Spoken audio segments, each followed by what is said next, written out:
विवेक जी, विपक्ष में सब घोटालेबाज हैं और घोटालेबाज भ्रष्टाचारियों के खिलाफ कार्रवाई की गारंटी है, ये प्रधानमंत्री नरेंद्र मोदी ने कल कह दिया है। ये सिर्फ एक माहौल बनाने की कोशिश, विपक्ष को डराने की कोशिश, क्या नजर आ रहा है आपको? देखिए पूजा जी, सबसे पहले आपने इस शो के शुरू में कहा था कि माननीय प्रधानमंत्री जी ने चुनाव की घंटी बजा दी है। तो घंटी तो अभी हमने बहुत ही हाल में ही देखा कि कर्नाटक की जनता ने भारतीय जनता पार्टी की किस तरह से कर्नाटक में घंटी बजाई, वो भी भ्रष्टाचार को लेके। प्रधानमंत्री ने वहां कितनी मेहनत की, बजरंगबली को भी ले आए, सब कुछ कर लिया, रोड शो किए, लेकिन जनता उनकी बातों में नहीं आई और भारतीय जनता पार्टी को सत्ता से बाहर कर दिया।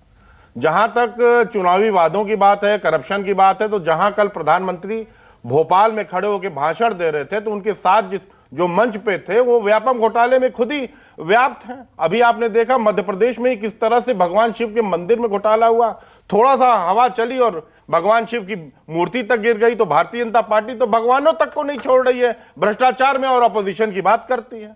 और जहां तक चुनाव की बात है, किस तरह से 2014 में वादे किए गए थे, उस समय के तत्कालीन राष्ट्रीय अध्यक्ष अमित शाह जी ने क्या कहा था कि 15 लाख वाला कोई वादा नहीं था, वो तो जुमला है। तो भारतीय जनता पार्टी तो खुद भी इस बात को प्रमाणित कर चुकी है कि हम जुमलों पे सरकार बनाते और चलाते हैं। जहां तक भ्रष्टाचार की बात है, जैसा शिवम त्यागी अभी कह रहे थे, बात ली गई हेमंत बिश्वा शर्मा की, अगर उनके ऊपर इंक्वायरी अभी भी चल रही है तो वो मुख्यमंत्री कैसे बने हुए, जरा ये बता दीजिए। शुभेंदु अधिकारी को देख लीजिए, चाहे आप नारायण राणे को देख लीजिए, येदियुरप्पा जी को देख लीजिए, अजीत पवार जी का भी राजीव रंजन जी ने बहुत अच्छा एग्जाम्पल दिया, उसको भी छोड़ दीजिए। मिजोरम में आ जाते हैं, जिस पार्टी को लगातार पानी पी पी के भारतीय जनता पार्टी, आदरणीय मोदी जी, अमित शाह जी गालियां दे रहे थे, उसी के साथ आज मिजोरम में सरकार बना ली है और मिजोरम किस तरह से जल रहा है हम देख रहे हैं। क्या हम नहीं देख रहे हैं? क्या आप देख लीजिए।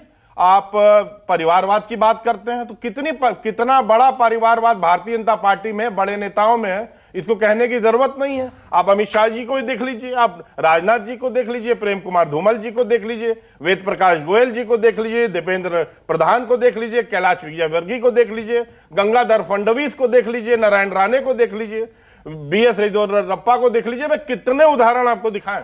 और RSS जो कि भारतीय जनता पार्टी की जननी है, बैकबोन है, कुछ भी कह लीजिए, स्पाइन है, उसने भी इस बात को मान लिया है कि 2024 का चुनाव अब मोदी जी के चेहरे पे या उनके जुमलों पे नहीं जीता जा सकता।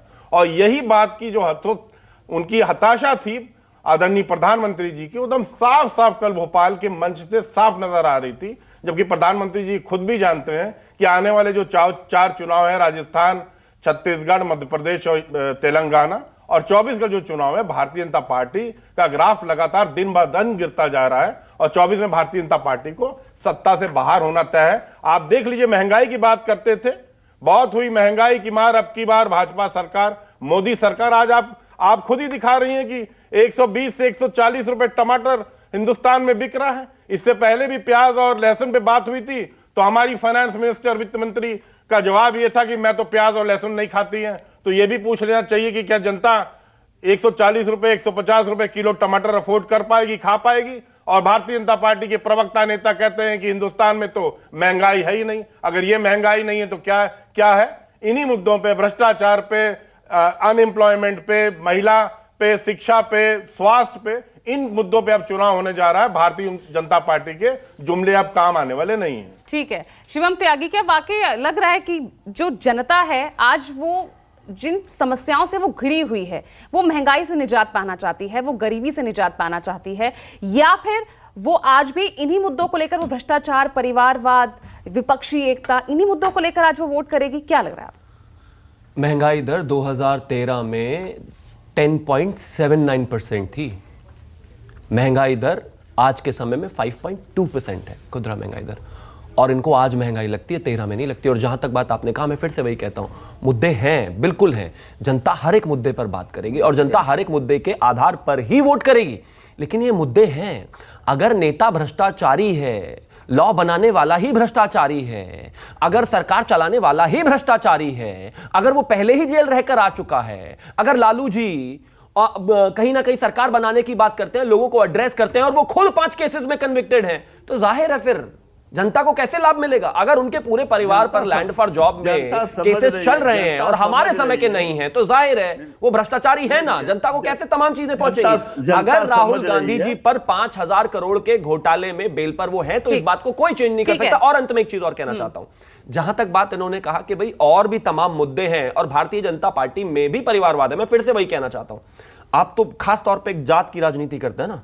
मुझे बता दीजिए आपके यहाँ कौन, आपके यहाँ अखिलेश यादव जी के अलावा कौन राष्ट्रीय अध्यक्ष बनेगा? जाति और धर्म अखिलेश जी के अलावा कौन? राजनीति नहीं करते। अखिलेश जी के अलावा भारतीय जनता पार्टी की बात कर रहा हूं, लड़ क्यों रहे? अखिलेश यादव जी के अलावा कौन? लड़ा के फायदा, अखिलेश यादव जी के अलावा कौन? ठीक है, ठीक है, मैं नीरज मिश्रा के अलावा कौन? आपके पास जवाब ही नहीं है। परिवार से बाहर नहीं निकल दिखाइए ना, बनाइए किसी और। ऑडियो डाउन कीजिए किसी यार। नीरज मिश्रा। पूजा जी, देखिए अभी भाजपा के प्रवक्ता ने आपके सामने कितना बढ़िया एक झूठ बोला कि महंगाई दर हमारे समय पर क्या थी और इनके समय पर क्या थी। आपकी प्रबुद्ध ऑडियंस को हम लोग बता देते हैं कि महंगाई को कैलकुलेट किया जाता है बेस ईयर से, क्योंकि ये लोग पढ़ते लिखते तो है नहीं। 2011 के बाद बेस ईयर को इन्होंने बढ़ाकर 2021 कर दिया। अगर 2011 के बेस ईयर से चले तो आज देश में 20% महंगाई है।